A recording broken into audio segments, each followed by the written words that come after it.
Bonjour mes frères et sœurs. Je souhaitais continuer cette méditation de la prière de notre Père et surtout vous partager cette méditation. Nous sommes toujours chez Matthieu chapitre 6 à partir du verset 9. Nous avons vu la première partie, notre Père qui est aux cieux, où nous avons souligné la dimension d'un Dieu comme d'un Père. Et ce Père, nous savons où il est, nous savons où il habite. Les cieux, on dit que c'était une dimension spirituelle, parce que Dieu est au-dessus de tous les cieux, mais Dieu est proche de nous. Dieu est dans notre histoire. Dieu voit tout ce que nous faisons. Aujourd'hui, nous allons méditer la deuxième partie, que ton nom soit sanctifié. Comme ce n'est pas un enseignement biblique, c'est une méditation, je ne vais pas lire tous les passages que je vais citer ici. J'ai commencé à me poser la question de savoir pourquoi que.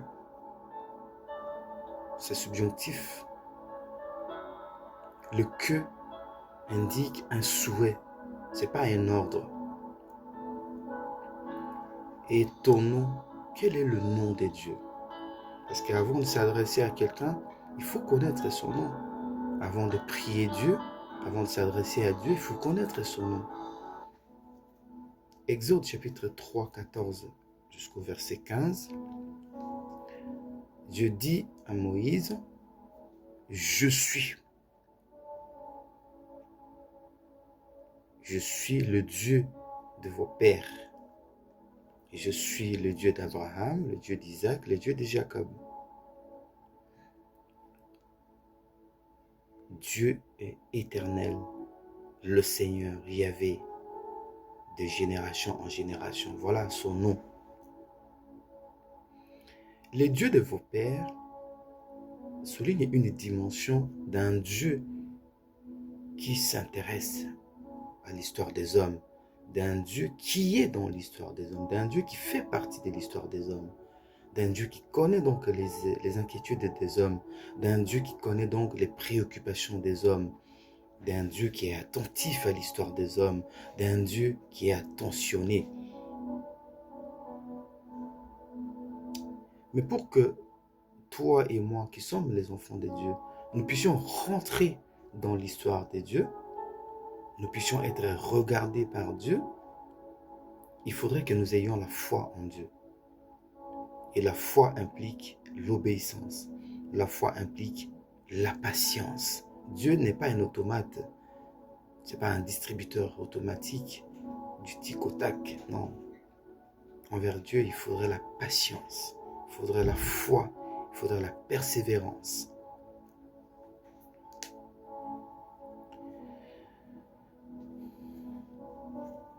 Et dans la deuxième partie, toujours dans la deuxième partie, que ton nom soit sanctifié.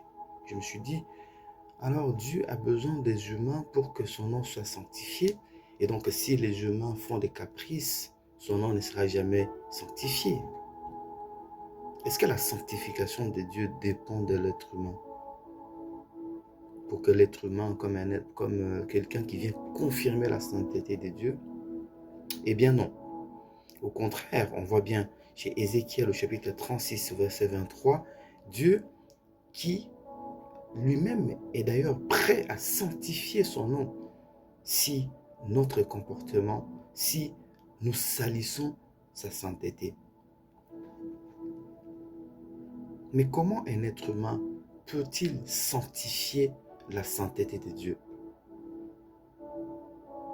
C'est par notre façon de vivre. On va relire ça chez Matthieu chapitre 5. Il dit que votre lumière luise devant les hommes afin qu'ils voient vos bonnes œuvres et qu'ils glorifient votre Père qui est dans le ciel. Par notre comportement, nous sortons de l'histoire de Dieu. Par notre comportement, nous salissons la réputation de Dieu.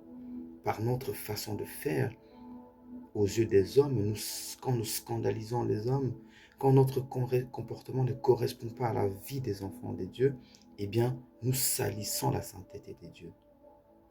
Et c'est seulement à ce moment-là que nous demandons, quand nous disons non, que ton nom soit sanctifié. En fait, c'est un souhait, c'est une prière que nous demandons à Dieu pour qu'il accepte de restaurer son nom, pour que par le témoignage de notre vie de sainteté, eh bien, le nom de Dieu va être sanctifié davantage.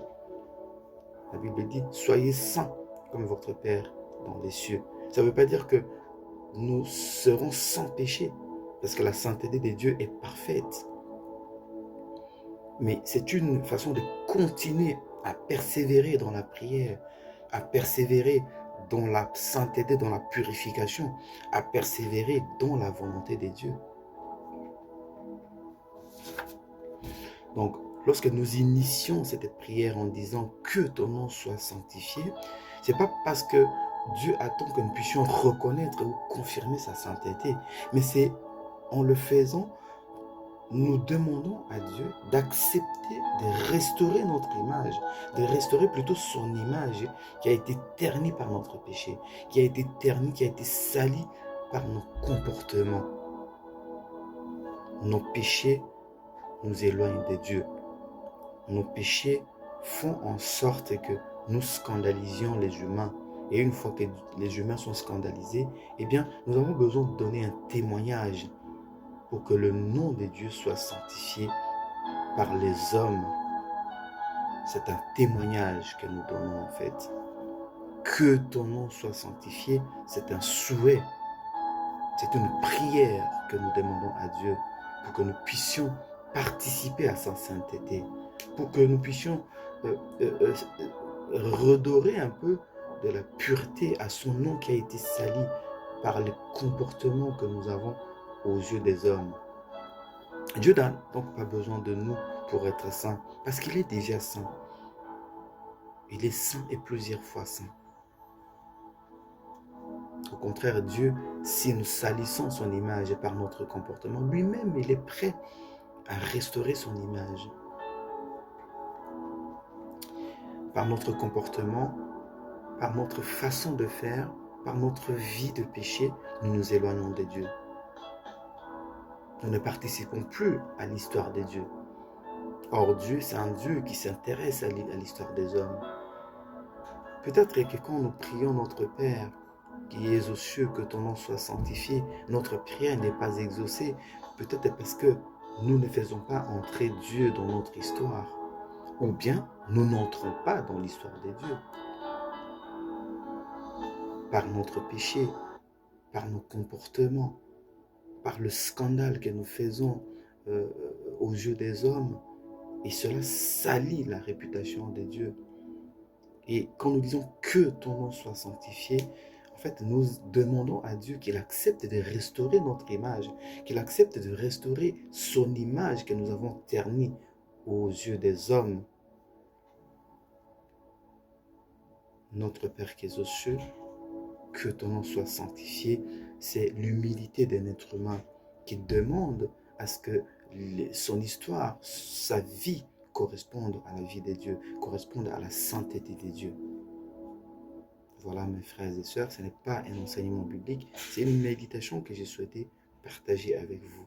Sachez donc que Dieu est notre Père.